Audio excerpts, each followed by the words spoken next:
သူတို့ကကျွန်တော်ကိုမြေကြီးပေါ်ဖိထားတယ်လူတစ်ယောက်ကကျွန်တော်အိတ်တွေကိုရှာနေတယ်နောက်တစ်ယောက်ကကျွန်တော်ခြေထောက်ကိုစိုက်ကြည့်ရင်ဒီအပိုင်းငါးကိုပေးဆက်တဲ့အနားမှာရက်နေတဲ့လူတွေကကျွန်တော်တည်ရင်ပစ္စည်းတွေဘလို့ခွဲမလဲဆိုပြီးညင်းနေကြတယ်ကျွန်တော်နာနေတယ်အရန်အေးလို့ခန္ဓာကိုယ်ထုံနေပြီးအခုကျွန်တော်နားလည်လာပြီးယုံကြည်ခဲ့တဲ့အိမ်ကြီးချင်းတွေဟာတကယ်သားရဲတွေပဲတကားကိုလည်းကျွန်တော်ကိုယ်တိုင်ဖွင့်ပေးခဲ့တာနောက်ဆုံးထိလူအသိစိတ်ကြောက်မယ်လို့ထင်နေတာဒါပေမဲ့ကျွန်တော်မှားခဲ့တဲ့အသက်ရှူမှုတွေဖြင်းချင်းစွာပြတ်တောက်လာပြီးမသေးခင်ကျွန်တော်ကျိန်ဆိုတာတစ်ခုပဲရှိတယ်နောက်တစ်ခါခွင့်ရေးရရင်ဘယ်သူကမှဘယ်တော့မှယုံမှာမဟုတ်ဘူးဒီတစ်ခါသူတို့အားလုံးကိုသူတို့လုပ်ခဲ့တာရဲ့အကျိုးဆက်ကိုတွေးနဲ့ချိခိုင်းမယ်ဒါပေမဲ့ရုတ်တရက်ကျွန်တော်မျက်လုံးဖွင့်လိုက်တယ်အခန်းကနွေးနေတဲ့ခန္ဓာကိုယ်မှာအဲ့ဒီအေးခဲနေတဲ့ခံစားချက်မျိုးမရှိဘူးထိတ်လန့်ပြီးကိုလက်နဲ့ဆန်းကြည့်တယ်ဒါဘာဖြစ်နေတာလဲအဲ့ဒီသားရဲ့အိမ်ကြီးချင်းတွေကကျွန်တော်ကိုမတက်ခဲ့ဘူးလားအဲ့ဒီမှာကျွန်တော်မျက်လုံးရက်ဆွဲပေါ်ရောက်သွားတယ်ကျွန်တော်တကယ်ပဲပြန်ရောက်လာပြီးအပြက်အစီးမစသေးဘူးလာနေငယ်ကြာမှာစူပါနိုဗာပောက်ကွဲမှုကတကမ္ဘာလုံးကိုရေခဲငရဲအဖြစ်ပြောင်းလဲပစ်တော့မယ်အပူချိန်80ဒီဂရီအထိကျသွားမယ်ရေခဲမုန်တိုင်းတွေကမျိုးကြဤတွေကိုမျိုးချပစ်မဲ့လူ65တေဆုံးမဲ့အရင်ဘဝကကျွန်တော်စူပါမားကတ်ကိုတောင်မှအလုပ်လုပ်လို့နည်းနည်းစီစားနေရိတ်ခါအရင်ထားခဲ့လို့ပဲအသက်ရှင်ခဲ့ရတာဒါပေမဲ့နောက်ဆုံးမှအဲ့ဒီလူတွေပဲကျွန်တော်စီကအကုန်လုံးလူယူသွားတယ်ကျွန်တော်ကိုတက်ပြီးစားတာတောင်လုပ်ခဲ့တယ်ဒါပေမဲ့ဒီတစ်ခါဇလန်းကမတူတော့ဘူးဒီတစ်ခါကျွန်တော်ကြိုပြင်ဆင်ထားမယ်ဘယ်သူမှကျွန်တော်ကိုမထိနိုင်အောင်ပစ္စည်းတွေအများကြီးစုဆောင်းထားမယ်အချိန်ကျရင်အဲ့ဒီတစ္ဆာဖောက်တွေအားလုံးကိုတယောက်ချင်းလက်စားချေမယ်ရုတ်တရက်ရှိမှထူးဆန်းတဲ့နေရာလွတ်တစ်ခုကိုမြင်လိုက်တယ်ဒီနေရာကကျွန်တော်ခန္ဓာကိုယ်ရဲ့အစိပ်ပိုင်းတစ်ခုလိုပဲအကန့်အသတ်မရှိတူလောင်နိုင်တဲ့နေရာလို့ပြန်မွေးဖွားလာပြီးနောက်ကျွန်တော်တကယ်ပဲထူးခြားတဲ့စွမ်းအားတစ်ခုရထားပြီးဒီနေရာရဲ့အဆုံးကိုကျွန်တော်မမြင်နိုင်ဘူးဒီစွမ်းအားနဲ့ပစ္စည်းပေါင်းများစွာတူလောင်နိုင်တယ်ဒါဆိုရင်ကျွန်တော်ရဲ့စူပါမားကတ်တရုတ်တောင်ပိုင်းဂိုဒေါင်ကိုလုံးဝရှင်းထုတ်ပြနိုင်တယ်အဲ့ဒီလိုဖြစ်ရင်အပျက်စီးကာလအတွင်းစားနေရိတ်ခါဒါမှမဟုတ်အရင်းမြစ်တွေပူးစရာပဲ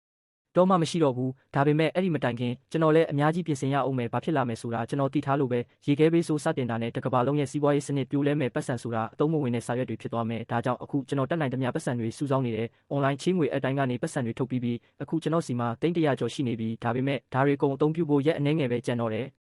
ယ်အကြာကြီးကြာမှဒီလိုတကယ်အစားစားနေရတယ်တဝစ်တဲနဲ့တင်အိမ်မက်လိုခံစားရတယ်ဒါပေမဲ့ဒီအချိန်မှာစားတော့ဆိုင်ရဲ့နောက်ထောင်တနေရာမှာထိုင်နေတဲ့မိန်းကလေး2ယောက်ကကျွန်တော်ကိုအဆက်မပြတ်ကြည့်နေတယ်သူတို့တွေကတယောက်ကသူ့တငယ်ချင်းကိုတိုးပြောတယ်ယူချင်းအဲ့ဒီကောင်လေးမင်းနောက်အမြဲလိုက်နေတဲ့ကောင်ပဲမဟုတ်လားသူ့တငယ်ချင်းကရေလိုက်တယ်မင်းကန်ကအရန်ကောင်းတာပဲကြည်စမ်းသူအဲ့ဒီဈေးကြီးတဲ့နေရာမှာစားနေတယ်အဲ့ဒီမိန်းကလေးရဲ့မျက်လုံးတွေကကျွန်တော်မျက်နှာပေါ်မှာမဟုတ်ဘူးကျွန်းတော့ပစံပေါ်မှာပဲပြီးတော့သူ့တငယ်ချင်းကိုတိုးပြောတယ်သူချမ်းသာတဲ့မိသားစုကလာမဟုတ်ဘူးလားယူရှင်းကသပင်တွေပြန်ရှင်းပြီးအပြော့စားပြုံးလိုက်တယ်အဲ့ဒီအဖြစ်ကင်းတဲ့အပြုံးဟာအရင်ဘဝမှာကျွန်တော်ကိုတေဆုံးထိပို့ဆောင်ခဲ့တဲ့အပြုံးပဲပြီးတော့သူ့တငယ်ချင်းကိုပြောတယ်ငါသူ့ကိုနည်းနည်းစမ်းကြည့်မယ်တကယ်ချမ်းသာရင်သူ့ကိုနောက်ထပ်ဆောင်ခိုင်းမှာမဟုတ်ဘူးကျွန်တော်အဝေးကနေသူတို့စကားအကုန်ကြားနေတယ်ကျွန်တော်မျက်လုံးထဲမှာအေးဆက်မှုပဲအရင်ကသူ့ပြုံးတိုင်းအတွက်ကျွန်တော်ယူသွခဲ့တယ်ဒါပေမဲ့အခုသူ့အပြုံးနောက်ွယ်ကလောဘကိုရှင်းရှင်းလင်းလင်းမြင်နေရပြီးကျွန်တော်ငွေတောင်းခံတော့ကိုစပွဲပေါ်တင်ပြီးအဲ့ဒီကနေထွက်သွားတယ်အခုစူပါမားကတ်ကိုသွားပြီးပစ္စည်းများကြီးဝယ်ရမယ်ကိုတောင်နဲ့ပတ်သက်တဲ့အစီအစဉ်အတွက်လည်းနည်းနည်းဆောင်ရအောင်မယ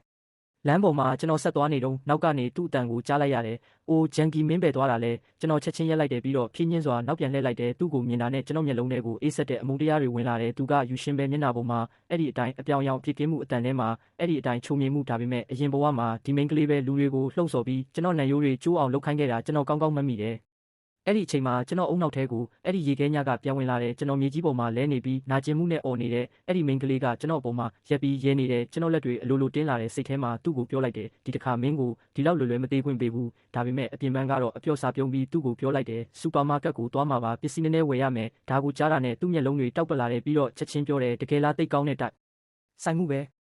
ဲသူ့တငယ်ချင်းကလည်းချက်ချင်းပြောလိုက်တယ်ငါတို့လည်းအဲ့ဒီကိုသွားနေတာအတူတူသွားကြဆိုပြီးတော့နောက်မိန်းကလေးကပြုံးပြီးပြောတယ်ငါတို့အားလုံးတအိမ်တောင်စုထဲမှာနေတာပဲမင်းအကူညီလို့ရင်ငါတို့ကူညီမယ်သူတို့အတန်တွေတိတ်ချိုတယ်ဒါပေမဲ့ကျွန်တော်ကောင်းကောင်းသိတယ်သူတို့ကကျွန်တော်ကိုကူညီချင်တာမဟုတ်ဘူးကျွန်တော်ကိုအသုံးချချင်တာပဲစိတ်ထဲမှာအေးဆက်ဆက်ရဲမိသွားတယ်ကျွန်တော်လဲကိုဖြင်းချင်းစွာငွေကင်စပွဲစီတွန်းသွားနေတယ်နောက်မှာလူတန်းစီနေတယ်ဒါပေမဲ့လူတိုင်းရဲ့မျက်လုံးတွေကကျွန်တော်ပစ္စည်းတွေပေါ်မှာပဲဆန်အိတ်တွေရေဘူးတွေစီတူဘူးတွေဆေးဝါးတွေမိသားစုတစုလာအတွက်လုံလောက်တဲ့စားနပ်ရိက္ခာတွေငွေကင်ကစက်ကင်ဖက်ရင်းရက်သွားတယ်သူကကျွန်တော်ကိုကြည့်ပြီးမျိုးချလိုက်တယ်စားထားအကုန်ခမားပိုင်မဲလားကျွန်တော်မျက်နှာမပြောင်းပဲခေါင်းညိတ်လိုက်တယ်ဘေးစက်ကင်တိုင်းနဲ့နောက်ကလူတွေရဲ့တိုးပ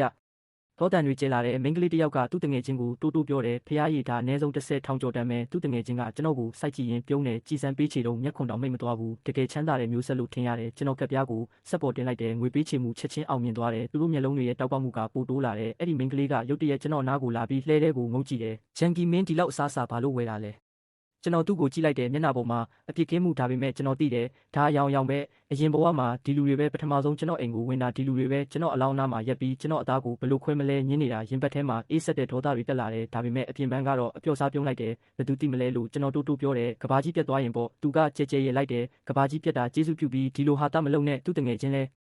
ရဲတဲ့ဟုတ်တယ်မင်းပါလျှော့ဈေးမှမရထားဘူးလားကိုဟာကိုအကုန်ဝင်နေတယ်ကျွန်တော်သူတို့ကိုစက်ကြည့်နေတယ်ဒီလူတွေကိုလအနေငယ်အကြာမှာအပူချိန်80အထိကျမယ်ဆိုတာသိသွားရင်လူတွေငတ်မှုမှာလူသားချင်းစားကြမယ်ဆိုတာသိသွားရင်ဒီအချိန်မှာပဲယူသွားမှာပါ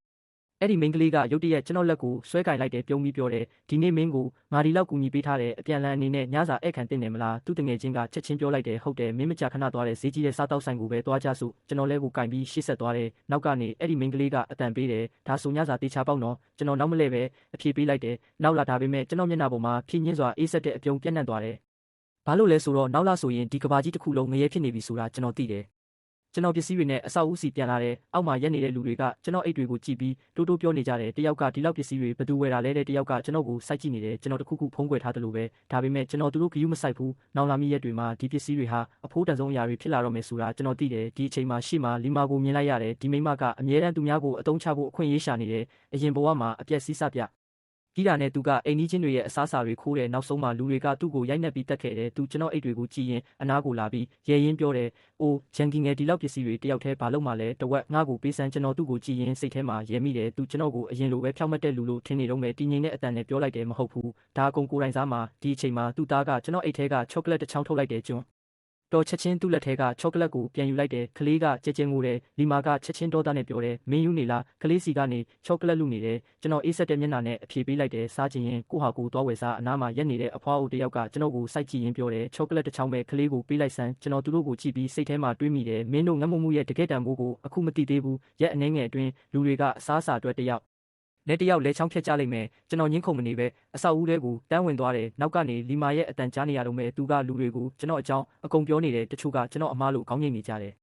ကျွန်တော်တက်လီကအနာကိုရောက်တယ်ဒီအချိန်မှာရှေ့မှာကျန်းတဲ့သူတငယ်ချင်းရက်နေတာတွေ့တယ်နှစ်ယောက်လုံးကျွန်တော်ကိုမြင်တော့ပြုံးတယ်ဒါပေမဲ့သူတို့မျက်လုံးတွေကကျွန်တော်ပစ္စည်းပေါ်ထက်ခါရောက်နေတယ်ကျန်းကအပျော်စားပြုံးနေပြောတယ်ဂျန်ကီငါတို့ကိုအိမ်ထဲမဖိတ်ဘူးလားသူတငယ်ချင်းကရဲရင်ပြောတယ်ဒီလောက်ပစ္စည်းတွေယူလာတယ်ပါတီပွဲချင်းပါတင်နေတော့သူတို့ဘာတွေးနေလဲကျွန်တော်ရှင်းရှင်းလင်းလင်းနားလဲတယ်ကျွန်တော်တက်ပြန်ဖြေတယ်ကျွန်တော်အလုပ်ရှိတယ်ဒီနေ့မရဘူးဆက်ကန့်အနေငယ်လောက်နှစ်ယောက်လုံးရဲ့မျက်နှာတွေထူဆန်းသွားတယ်ပြီးတော့ကျန်းကအတင်းပြုံးပြီးပြောတယ်โอเคပါဒါပေမဲ့နောက်မှပြောဖို့မမေးနဲ့တော့ကျွန်တော်ဘာမှမပြောဘူးဓာတ်လီကားပွင့်တာနဲ့အတွင်းကိုဝင်ပြီးတန်းကိုခန်းကိုရောက်တယ်တကားပိတ်လိုက်တာနဲ့အပြင်တန်တွေတဖြည်းဖြည်းပျောက်ကွယ်သွားတယ်ဒါပေမဲ့ဒီလူတွေကအခုပဲပြုံးနေတာဆိုတာကျွန်တော်သိတယ်တကယ်မျက်နှာတွေကအပြက်စီးစပြီးမှပေါ်လာမှပြီးတော့ကျွန်တော်အခန်းလယ်မှာရက်ပြီးဒီနေ့ဝယ်ထားတဲ့ပစ္စည်းအကုန်ကိုကြည့်တယ်အခုအရေးကြီးဆုံးကဒါတွေကိုနေရာလွတ်ထည့်ဖို့ပဲကျွန်တော်တခုချင်းစီပစ္စည်းတွေကိုကိုယ်နေရာလွတ်ထည့်စတင်ထည့်တယ်စက္ကန့်ပိုင်းတွင်းမှာပဲအိတ်ကြီးတွေပျောက်ကွယ်သွားတယ်အခန်းတစ်ခုလုံးလစ်လက်သွားသလိုဖြစ်တယ်ကျွန်တော်စိတ်ထဲမှာတွေးမိတယ်ဒီပစ္စည်းတွေညအိတ်ထားရင်လည်းမပျက်စီးဘူးဆိုရင်အစားအသောက်ပူပန်မှုလုံးဝပျောက်သွားလိမ့်မယ်ကျွန်တော်ကလထိုင်ပေါ်မှာထိုင်ပြီးနောက်ထပ်ပြင်ဆင်မှုတွေအကြောင်းစဉ်းစားတဲ့အပြက်စီးမှာတက်တောင့်တက်တာနေဖို့ပထမဆုံးအစားအစာပြေဝစီစဉ်ထားဖို့လိုတယ်ဒါပေမဲ့အဲ့ဒါတိတ်မခတ်ဘူးအပြက်စီးမစခင်ရက်အနေငယ်လိုမှကိုတောင်ကိုရှင်းထုတ်ပြမယ်အဲ့ဒီမှာပစ္စည်းတွေအများကြီးရှိတယ်တယောက်တည်းနဲ့နှစ်ပေါင်းများစွာအသက်ရှင်နိုင်တဲ့အစားအစာပြီးရင်နောက်အကြီးဆုံးပြဿနာကအရင်ဘဝကိုပြန်မှတ်ရတာနဲ့ကျွန်တော်ခန္ဓာကိုယ်ရဲ့ခါတိမှုတွေဖြတ်တန်းသွားတဲ့အပြင်ဘက်မှာရေခဲတွေနဲ့ပြည့်နေတဲ့လူတွေ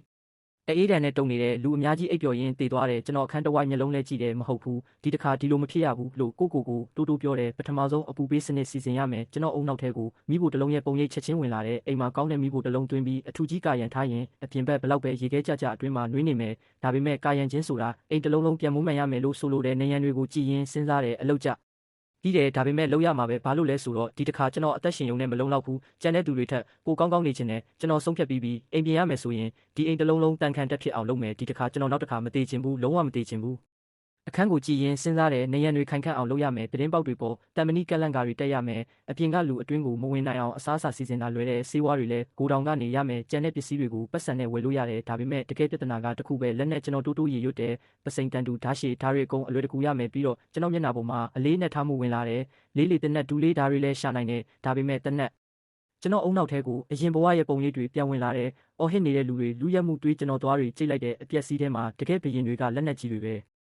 တညလုံးကုန်သွားတယ်မနှက်ဖြစ်တာနဲ့ကျွန်တော်အဲ့ဒီနေရာလွတ်ထဲမှာတင်ထားတဲ့ပစ္စည်းတွေကိုချက်ချင်းသွားစစ်တယ်မနေ့ကတင်ထားတဲ့ဟင်းသီးဟင်းရွက်နဲ့အသားတွေကိုထုတ်ကြည့်တယ်ကျွန်တော်အံ့ဩသွားတယ်ဘာမှမပျက်စီးဘူးအကုန်လုံးလုံးဝလက်ဆက်နေတယ်ဒီလိုပဲဒီနေ့မှဝယ်ထားတယ်လို့ပဲပြီးတော့ကျွန်တော်မျက်လုံးငါးတွေပေါ်ရောက်သွားတယ်မနေ့ကထည့်ထားတဲ့ရှင်နေတဲ့ငါးတွေအကုန်တေးသွားတယ်ကျွန်တော်ကိုင်းညွတ်ပြီးတေချာကြည့်တယ်တေးသွားတယ်ဒါပေမဲ့မပုတ်ဘူးကျွန်တော်မျက်လုံးတွေဖြင်းချင်းစွာတောက်ပတ်လာတယ်ဆိုလိုတာကဒီနေရာလုကပစ္စည်းတွေကိုမပျက်စီးအောင်ထိန်းထားနိုင်တယ်တူလောင်ထိန်းသိမ်းနိုင်တဲ့စွမ်းအားရှိတယ်ကျွန်တော်ချက်ချင်းစဉ်းစားမိတယ်အားနည်းချက်တစ်ခုပဲရှိတယ်ရှင်တန်နေတဲ့အရာတွေမနေနိုင်ဘူးဒါပေမဲ့နောက်တစ်ချက်မှာကျွန်တော်အုံနောက်ထဲကိုစိတ်ကူးတစ်ခုဝင်လာတယ်ကျွန်တော်အပြော့စားပြုံးလိုက်တယ်အစားအစာလက်ဆက်နေနိုင်ရင်ချက်ပြီးသားစားစာလဲအမြဲတမ်းပူပူနွေးနွေးနဲ့လက်ဆက်နေနိုင်တယ်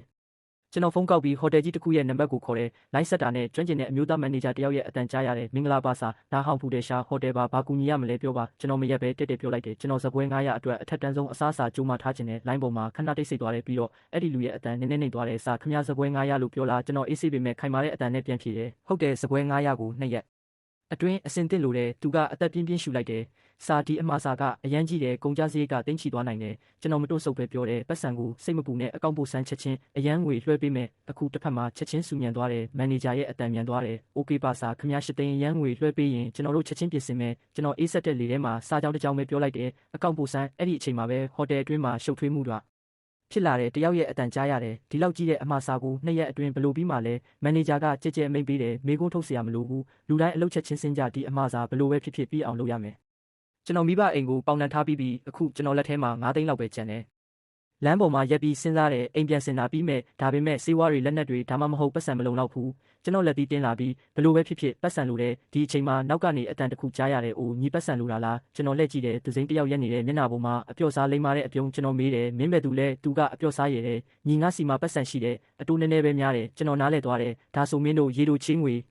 ပေးတာပေါ့သူ့မျက်လုံးတွေတောက်ပလာတယ်ဟုတ်တယ်လူရင်ငါတို့ပေးနိုင်တယ်ကျွန်တော်တက်တက်ပြောတယ်9သိန်းလိုတယ်သူနည်းနည်းရှိတိုးလာတယ်အတန်နှိမ့်လိုက်တယ်ဒီလောက်ကြီးတဲ့ငွေမလွယ်ဘူးကျွန်တော်မတွန့်ဆုတ်ပဲပြောတယ်3လအတွင်းငွေအကုန်ပြန်ဆက်မယ်သူ့အပြုံးပိုကျလာတယ်โอเคဒါဆိုရင်ရတယ်သူလက်ဆန်ပြီးပြောတယ်လာဆန်းကုမ္ပဏီကိုတွားဆိုအဲ့ဒီမှာထိုင်ပြီးအသေးစိတ်ဆွေးနွေးကြမယ်ကျွန်တော်သူ့နောက်ကလိုက်သွားတယ်စိတ်ထဲမှာစကားတခုပဲပဲ့တင်ထက်နေတယ်ဒီပတ်စံဘလို့ပဲဖြစ်ဖြစ်ကျွန်တော်အစင်သစ်ဖြစ်ဖို့လိုတယ်နောက်တိုက်ပွဲအတွက်ကျွန်တော်အဲ့ဒီကုမ္ပဏီရုံးခန်းထဲမှာထိုင်နေတဲ့ပတ်ဝန်းကျင်ကအေးတယ်ဒါပေမဲ့အတွင်းကဖိအားကိုရှင်းရှင်းလင်းလင်းခံစားရတယ်မန်နေဂျာကကျွန်တော်ကိုအပေါ်စီးကနေအောက်ထိကြည့်ပြီးပြောတယ်ဒါပုဂ္ဂလိကငွေချေးကုမ္ပဏီကနေ9သိန်းချေးချင်တဲ့လူပဲနောက်တစ်ယောက်ကဖိုင်ကိုလှမ်းကြည့်ရင်ပြောတယ်9သိန်းဆိုတာတေးတဲ့ငွေမဟုတ်ဘူးကျွန်တော်အေးဆေးထိုင်နေတယ်သူတို့တွေကတစ်ယောက်ကရှေ့ကိုင်းပြီးပြောတယ်ပထမဆုံးပြောထားမယ်ငါတို့အတူနှုံးကအယမ်းမြင့်နေစိတ်ပိုင်းဆိုင်ရာအစင်သစ်ဖြစ်ထားပါကျွန်တော်မတွန့်စုပ်ပဲပြန်ဖြေတယ်ကျွန်တော်သိတယ်စီးပွားရေးအတွက်လိုတဲ့တလအတွင်းပြန်ဆက်မယ်အတူများရင်လည်းရတယ်အခန်းထဲမှာခဏတိတ်ဆိတ်သွားတယ်ပြီးတော့မန်နေဂျာကပြောတယ်โอเค9သိန်းယူတလကြာရင်9သိန်းပြန်ဆက်ရမယ်ကျွန်တော်ကောင်းညှိလိုက်တယ်ရပါတယ်သူကနောက်ထပ်စီကန်းထည့်တယ်ဒါပေမဲ့အာမခံလို့တဲ့အိမ်ချမ်းမြေဒါမှမဟုတ်တန်ဖိုးရှိတဲ့ပစ္စည်းကျွန်တော်ချက်ချင်းပြောတယ်ကျွန်တော်အိမ်မှာတန်ဖိုးက9သိန်းထက်ပိုတယ်နောက်တစ်ယောက်ကဖိုင်ကြည့်ပြီးကြားဖြတ်တယ်မဟုတ်ဘူးဒီအိမ်က4သိန်းလောက်ပဲတန်တယ်ကျွန်တော်မရက်ပဲပြောတယ်ဒီနေ့ပဲငွေလိုတယ်4သိန်းခွဲလောက်နဲ့လက်ခံမဲ့အခန်းထဲမှာစူညံမှုတွေတိုးလာတယ်နည်းနည်းညှင်းခုန်ပြီးတဲ့နောက်မန်နေဂျာကခေါင်းညိတ်တယ်โอเคငါတို့နည်းနည်းရှုံးခံပြီးသဘောတူပေးတယ်သူ့ဖိုင်ကိုရှေ့တိုးလိုက်တယ်လက်မှတ်ထိုးစမ်းကျွန်တော်လက်မှတ်ထိုးလိုက်တယ်နောက်တစ်ချက်မှာ message ဝင်လာတယ်ငွေတွေခမည်းအကောင့်နဲ့လွှဲပြီးကျွန်တော် screen ကိုကြည့်ပြီးလက်ပြီးကိုဖြင်းညင်းစွာတင်းလိုက်တယ်အခုကစားပွဲစပြီအဲ့ဒီဘက်မှာရုံးခန်းထောက်မှာထိုင်တဲ့မန်နေဂျာကဖိုင်ပိတ်ပြီးအပြော့စားရည်လိုက်တယ်ဒီလူကတကယ်မိုက်တယ်တူတူအဖော်ကိုကြည့်ပြီးတိုးတိုးပြောတယ်9သိန်းအတွက်4သိန်းခွဲတန်တဲ့ပစ္စည်းပေးလိုက်တယ်အပေါ်ကနေကျေးဇူးတင်နေသေးတယ်အခန်းထဲမှာထိုင်တဲ့လူတွေလည်းရေကြတယ်နောက်တစ်ယောက်ကတိုးတိုးပြောတယ်ဒါပေမဲ့သူဒီငွေပြန်ဆက်နိုင်မယ်လို့မထင်ဘူးမန်နေဂျာကကလတ်ထိုင်ပေါ်နောက်ပြန်ဆောင်ပြီးအေးဆက်တဲ့အတန်နဲ့ပြောတယ်လုံးဝမဆက်နိုင်ဘူးဒီလိုလူတွေကနေပဲငါတို့ဝင်ငွေရတာသူ့မျက်လုံးထဲမှာလောဘကိုရှင်းရှာအင်းလင်းလင်းမြင်ရတယ်ပထမအတိုးနဲ့ဖိအားပေးပြီးရင်ထပ်ဖိအားပေးနောက်ဆုံးမှာအကုန်ယူလိုက်တူဖိုင်ပေါ်လက်ညှိုးထိုးရင်းဆက်ပြောတယ်ဒါတောင်လို့ဖို့ကြိုးစားရင်ငါတို့တခြားနည်းလမ်းတွေရှာမယ်အခန်းရဲ့ပတ်ဝန်းကျင်ပိုလေးလာတဲ့ဝန်ထမ်းတစ်ယောက်ကတိုးတိုးမေးတယ်စာသူ့ငွေမပြန်ဆက်ရင်ကောမန်နေဂျာကပြုံးလိုက်တယ်ဒါဆိုရင်သူ့မှာရှိတဲ့အရာတိုင်းအတွက်စီးရင်ရှင်းရမယ်သူပြတင်းပေါက်စီကြည့်ပြီးအေးဆက်တဲ့အတန်နဲ့ထပ်ပြောတယ်ဒီမှာပတ်စံကပဲအဓိကပဲပေးမဆက်နိုင်တဲ့သူပျောက်ကွယ်သွားတယ်အပြင်ဘက်မှာမြို့ရဲ့အလင်းရောင်တွေတောက်ပနေတယ်အထဲမှာဖြစ်နေတဲ့ဒီကြံစီမှုကိုလုံးဝမသိတယ်လို့ပဲကျွန်တော်နည်းနည်းရက်ပြီးရှေ့မှာရက်နေတဲ့လူကိုကြည့်တယ်သူကကိုလုံခြုံရေးကုမ္ပဏီကြီးတစ်ခုရဲ့မန်နေဂျာလို့ပြောနေတယ်ကျန်းလုံခြုံရေးကုမ္ပဏီသူကပြောတယ်စာကျွန်တော်တို့ခင်ဗျားကိုကမ္ဘာအထက်တန်းဆုံးလုံခြုံရေးဝန်ဆောင်မှုပေးနိုင်ပါတယ်ကျွန်တော်အေးဆေးတဲ့အတန်နဲ့ပြောတယ်ကျွန်တော်ဘယ်လိုပဲဖြစ်ဖြစ်မကြိုးနိုင်တဲ့လုံခြုံတဲ့အိမ်တစ်လုံးလိုတယ်ကမ္ဘာကြီးပြတ်သွားရင်တော့အဲ့ဒီအချိန်မှလည်းအတူတူပဲမန်နေဂျာချက်ချင်းအလေးနဲ့ဖြစ်သွားတယ်ကျွန်တော်တို့ဒီလို project တွေအရင်ကလည်းလုပ်ဖူးတယ်ထိတ်တန်းအဆင့်လုံခြုံတဲ့ဘန်ကာနဲ့လုံခြုံအိမ်သူဖိုင်ဖွင့်ပြီးရှေ့တင်လိုက်တယ်အဆောက်အဦတစ်ခုလုံးကိုတန်မဏိတတူဆက်နဲ့ခိုင်ခန့်အောင်လုပ်မယ်ပြတင်းပေါက်တွေမှာကြီးကာမန်လေးစနစ်ကိုစစ်ထုတ်ပြီးတစိမ့်ခတ်မယ်ပတ်လည်အားလုံးမှာ CCTV နဲ့လှုပ်ရှားမှုထောက်လှမ်းစနစ်ကျွန်တော်ဖြင်းချင်းစွာပုံတွေကိုကြည့်တယ်သူ့အတန်ကျဲလာတယ်တကားတွေကအလွှာပေါင်းစုံလုံခြုံမယ်ဘယ်သူမှအတွင်းကိုမဝင်နိုင်ဘူးကျွန်တော်အပြော့စားခေါင်းညိတ်တယ်ဆိုလိုတာကအိမ်တစ်လုံးလုံးတန်ခန့်တက်ဖြစ်သွားမယ်ပေါ့သူစိတ်လှုပ်ရှားစွာပြောတယ်ဟုတ်တယ်စာခမရလက်နက်စနစ်နဲ့လုံခြုံရေးအဆင့်မြင့်တင်မှုတွေထပ်ထည့်ရင်ဒါတကယ်ခံတက်ကြီးတစ်ခုဖြစ်သွားမယ်